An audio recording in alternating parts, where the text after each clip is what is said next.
बच्चे करते हैं क्या कि वो टेस्ट ही नहीं देते हैं कि मेरा अभी तैयारी नहीं है, पूरी चीज मेरा तैयार नहीं है, तो हम टेस्ट ही छोड़ देते हैं। ये हेलो माय डियर स्टूडेंट्स, मैं आपका academic mentor Prashant Kumar and today I will share you a very important message for you all students, that is the power of giving test.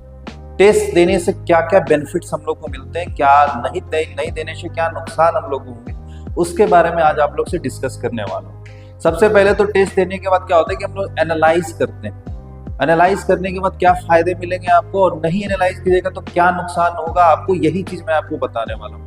Analyse करने से क्या फायदा आपको, आप कोई किसी चीज की तैयारी कर रहे हो, कोई भी पढ़ाई कर रहे हो आप, उसके बाद उसका एग्जाम दोगे तो आपको पता चलेगा कि हाँ इतने नंबर आ रहे हैं, मतलब अभी तैयारी मेरी इस स्तर पे है। उसके बाद आपको एनालाइज कीजिएगा उसका टोटल एक एक टॉपिक लिख के कि इस टॉपिक से मेरे ये क्वेश्चंस गलती हो गए, इतने क्वेश्चंस मेरे सही हैं, और इतने टॉपिक्स हमको जो नहीं आता अब हमको बिल्कुल स्क्रैच से पढ़ना है। और इसी टेस्ट देने के बाद ये जो सेल्फ एनालाइजेशन है ना, यही आपका आगे स्टडीज में आपको आगे इम्प्रूव करने के लिए, आपके नंबर एक्सेल करने के लिए ये सारा चीज जो है ना आपको जरूरी है। तो ये सबसे इंपॉर्टेंट है। दूसरी चीज क्या बच्चे करते हैं क्या कि वो टेस्ट ही नहीं देते हैं कि मेरा अभी तैयारी नहीं है, पूरी चीज मेरा तैयार नहीं है, तो हम टेस्ट ही छोड़ देते हैं। ये सबसे गलत तरीका है।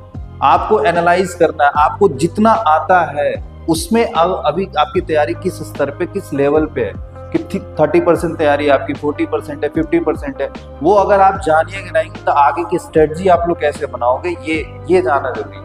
तो इसीलिए टेस्ट देते रहिए। जितना पढ़े आप, 2 चैप्टर पढ़ते हो, 4 चैप्टर पढ़ते हो, उसके बाद उसका टेस्ट दीजिए। टेस्ट देने के बाद उसको पूरा एनालाइज करके एक जगह एक कॉपी में अलग से बना के लिख लीजिए, डेटा बनाइए। वही डेटा आपको आगे का स्ट्रेटजी देगा। मान लीजिए किसी चैप्टर का आप 2 चैप्टर का सेक्शनल आप टेस्ट देते हो, उसका डेटा आप लोग बना लेते हो कि इस टॉपिक से मेरा नेगेटिव हुआ, ये टॉपिक हमने अटेम्प्ट ही नहीं किया है, मुझे नहीं आता है। अब वो आपने सुधार किया, वो डेली उसका रूटीन बनाया, आप टारगेट करके पढ़े कि नहीं ये टॉपिक हमको पढ़ लेना है। फिर अगर कंप्लीट सेट या फिर फुल लेंथ टेस्ट अगर देते हो तो वही टॉपिक अगर आता है तो आप उस चीज में दोबारा गलत तो नहीं करोगे ना।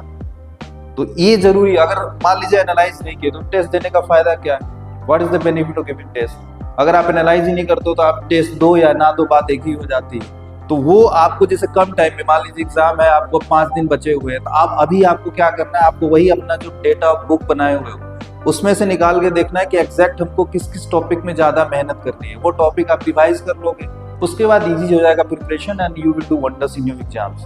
तो ऐसे ही नंबर आपके बढ़ेंगे और कभी भी निराश नहीं होइएगा। होता है कि आप प्रॉपरली स्ट्रेटजी फॉलो नहीं करते हो, तभी जाके ये गड़बड़ी होती है। और सबसे जरूरी यही है कि eight which level your preparation is right now, किस लेवल पे है आपकी तैयारी अभी, वो जानना जरूरी है। वो जब जान जाओगे तभी आपकी स्ट्रेटजी हो आगे बढ़ेगी, नंबर एक्सेल होगा।